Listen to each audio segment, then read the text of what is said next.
Let's get more of my interview now with the former Vice President Dick Cheney. We discussed the war in Iraq at length, with Cheney vigorously defending the decision to invade Iraq back in 2003. But many of you wanted to know more. We asked our followers on Twitter, on Facebook for questions for you, and a lot of them I'm not going to ask you. I'll give you one, though, from Ken Blevins. Mr. Vice President, the current fatality count in Iraq is 4,474. The cost to the U.S. is climbing over $800 billion. I think it's more than that. That being said, has it been worth it so far, in your opinion? Yes. No doubt about it. No doubt about it. Even though the current regime in Iraq is moving closer towards Iran, which arguably may be the biggest strategic winner in this whole U.S. involvement in Iraq than the United States. Look at what happened here. When we went in and we took down Saddam Hussein, first of all, we got rid of one of the worst dictators in the world when he was tried and convicted and ultimately executed. Secondly, when we went in, we've got the rudiments of a democracy now established in Iraq. It's not perfect by any means. They've got major problems they've got to overcome as they move forward. This alliance that they're developing with Iran is not concerning to you? They've got a major amount of work to do, but without question. A third proposition in terms of what happened, Muammar Gaddafi saw what we did. And 5 days after we captured Saddam Hussein in Iraq, Muammar Gaddafi became public and coughed up all of his nuclear materials, his uranium centrifuges, his uranium feedstock, the weapons design that he'd acquired from A.Q. Khan in Pakistan, who was running a black market nuclear operation to Libya, to Iraq, and to North Korea. But I'm concerned. So there were a lot of things that came out of what we did in Iraq that were very positive, that had to happen. We're much better off today with Saddam Hussein gone.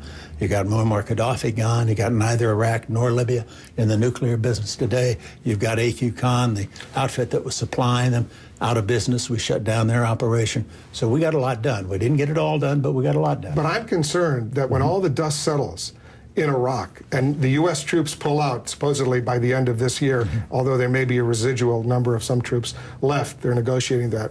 When all the dust settles, the Shiite-led regime in Iraq of Nouri al-Maliki is going to be a partner of Iran and Syria, for that matter. In recent days, Nouri al-Maliki's government has supported Bashar al-Assad in his crackdown on peaceful protesters in Syria, together with the Iranians, one of the few countries to do that. Is that why the U.S. went to war, so that Iraq would become a strategic partner of Bashar al-Assad and Mahmoud Ahmadinejad? First, you're constructing a worst-case scenario there, Wolf. I don't think it's going to happen that way. You think there's going to be a democracy, a pro-American government in Iraq? I think the Iraqis will, in fact, be somebody we can work with on a regular basis, that they will have a rudimentary democracy, if you will, and I think it'll be a success. So when they support Bashar al-Assad, what goes through your mind? Well, I think Bashar Assad's not long for this world either.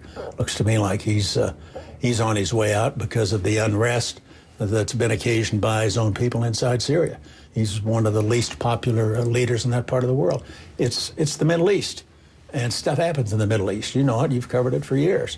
But you cannot, I don't think you can make the case that the world would be better off today if Saddam Hussein were still in power. So no regrets about Iraq? I think we made exactly the right decisions. Afghanistan. No regrets about Afghanistan, the way it's unfolded. I mean, do you think that's going to have a happy ending when all the dust settles? Well, I think so. I think it's certainly worth our doing everything we can to get it to have a positive outcome. What did you think when you heard that President Obama succeeded in killing bin Laden? After all the years that you and President Bush and your administration tried unsuccessfully to kill him, he finally succeeded. I thought it was great. I went out and made a public statement to that effect, congratulated him on it. I also am convinced, based in part on some of the folks I still talk with in the government, that a lot of the work we did through the intelligence community and with our special operations forces in that period of time during the Bush administration laid the groundwork ultimately for the capture and killing of Osama bin Laden. I think it was an effort that our career people in the intelligence and the military deserve a lot of credit for. I gave President Obama credit for sending in SEAL Team 6. He had to make the decision the last minute. It was a gutsy decision on his part. It would not have happened if it hadn't been all that work that had been done for years by the CIA, by our intelligence community, by our special ops forces. The criticism of the Bush administration was that you had bin Laden cornered in Tora Bora shortly after the U.S. invaded Afghanistan. You took your eye off the ball, started focusing in on Iraq, and let a bin Laden escape. I don't buy that, Wolf. Did you have him cornered in Tora Bora? I think we've got a lot of Monday morning quarterback going on. Well, there were a lot this is what happened in Tora Bora. A lot of people I don't believe it. Did you know that he was cornered in Tora Bora at the time? Were you getting those daily reports? No. Nobody told you about that? No, we had a major effort underway to take down the Taliban, which we did. We were successful. Bin Laden obviously was high on our list of people we wanted to get our hands on.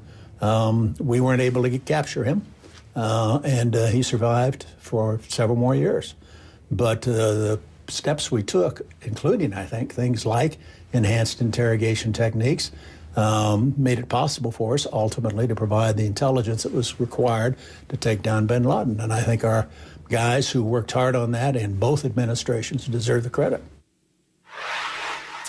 All right, more of the interview coming up, but let's bring back our chief political analyst, Gloria Borger, and our national security analyst, Peter Bergen. Peter, you just heard Dick Cheney say they didn't know for sure that bin Laden was at Tora Bora. No one told him about that. You've documented that extensively. What do you make of that suggestion by the former vice president? I think that fails every common sense test in the book, Wolf. I mean, what was the point of the war in Afghanistan? It was because the Taliban wouldn't hand over the intellectual author of the largest mass murder in American history. And if the idea that suddenly the White House was not being informed that bin Laden was at the Battle of Tora Bora suggests one of two things.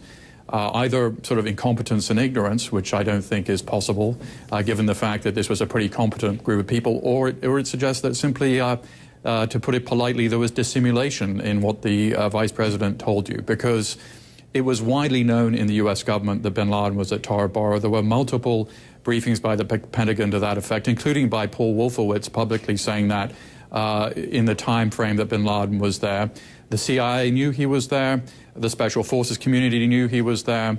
And in fact, President Cheney on 2 occasions was asked publicly on NBC News and ABC News if bin Laden was at Tora Bora, and he basically said, yes, the preponderance of reporting was that he was at Tora Bora. So there's been a kind of amnesia here, and it became a political issue in 2004, you may recall, when a very close-run election with Senator John Kerry and President Bush and Vice President Cheney both said that, they didn't think that bin Laden was at the Battle of Tora Bora because it was politically convenient in a very close-run political race to say that he wasn't there. But it was well known within the U.S. government.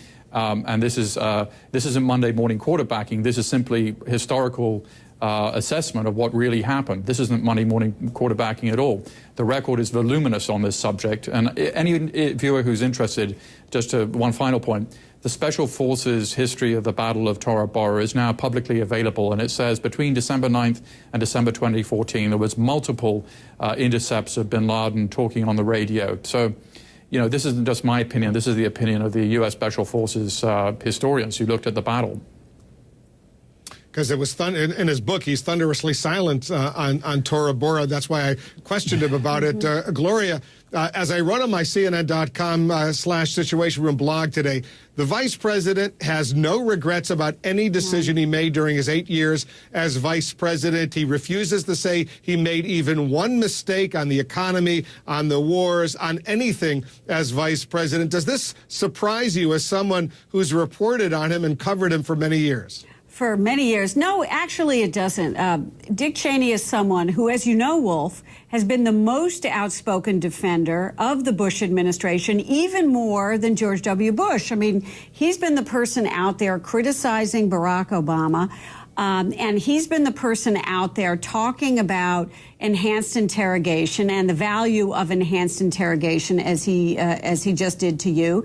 He's been out there talking about Iraq, Afghanistan, the fact, as he said, that Iraq has no nukes, that Libya has no nukes now, and giving credit to the Bush administration. Look, this is part, and I think you can understand it, this is part of Dick Cheney trying to build his legacy and trying to set the record straight, as he likes to do. You know, I covered him in Congress, Wolf, for an awfully long time. He was a man who prided himself, and I think still does, on truth-telling as he sees it. I mean, you know, as Peter says, the Tora Bora thing, very much a question. Muhammad Atta, very much a question. But he's going to tell you exactly what he remembers and how he remembered it, because this is his legacy as he sees it. Wolf.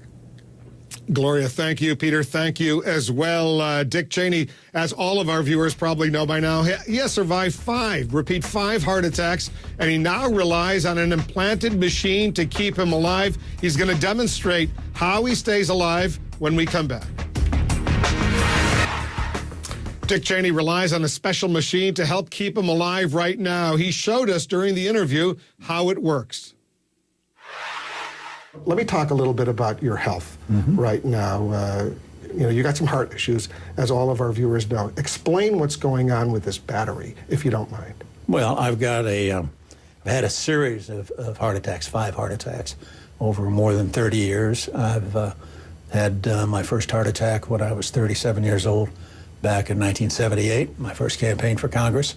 And I reached a point a little over a year ago, after my 5th heart attack, where I went into end-stage heart failure. That's when your heart isn't pumping enough blood to provide adequate supply of blood and oxygen to your kidneys and your liver and so forth.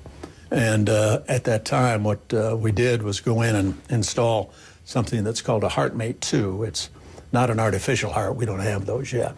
But what it does do is it supplements the beating of the heart. And it's tied into the ventricle, takes blood out of the ventricle, puts it through a pump that's implanted in my chest, a small one. It runs about 8,000 RPMs, operates at a very high rate of speed, pumps the blood then into the aorta and then throughout your body. And as a result of that, it's restored normal blood flow to my vital organs. And for the last year plus now, I've been living with this device implanted in my chest. It's battery operated. I wear a vest all the time. And so which is the battery? Is that part? That's the battery. Well, I got 2 batteries here. Here's one. I've got another one just like this. This comes apart, and it'll bleep in a moment. And that means you better put it back in. That means that you're disconnected. And that lasts for how long? Well, several hours. And then you have a spare. And the other side is the spare? I carry. Well, the other side is automatically wired in. You always got 2 batteries going. And then I carry a bag that's got spares for all of this external equipment in case something happens to it. Can you live many years with that? Or at some point, some have suggested you need a heart transplant? So far, so good. Well, thank God for that. For the concept itself came about as a result of trying to build a transitional device that would take people from who needed a transplant but couldn't get a heart yet, put them on this system and allow them to survive long enough until they could get a heart. Now, I haven't made a decision yet whether or not I want to go for a transplant. What's happened over time is this technology has gotten better and better. The device has gotten smaller, more efficient, more reliable, and so you got more people now living on it for a matter of years.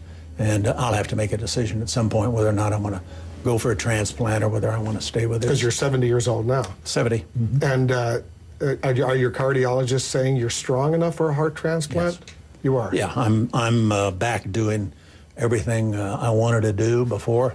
I had to have the pump implanted. But again, I haven't made a decision yet with respect to going forward with the transplant. And depends a lot on how I do with this and what my doctors recommend. We're going to have more of the interview with Dick Cheney Sunday morning during the course of our 10th anniversary commemoration of 9/11. You're going to want to hear what he has to say about being briefed the summer before 9/11 about al-Qaeda operations planned in the United States. Could that have been averted? Stand by. More of the interview coming up on Sunday as well. When we come back, we have Saddam Hussein. Those are the words from one conservative billionaire. Much more of our coverage when we come back.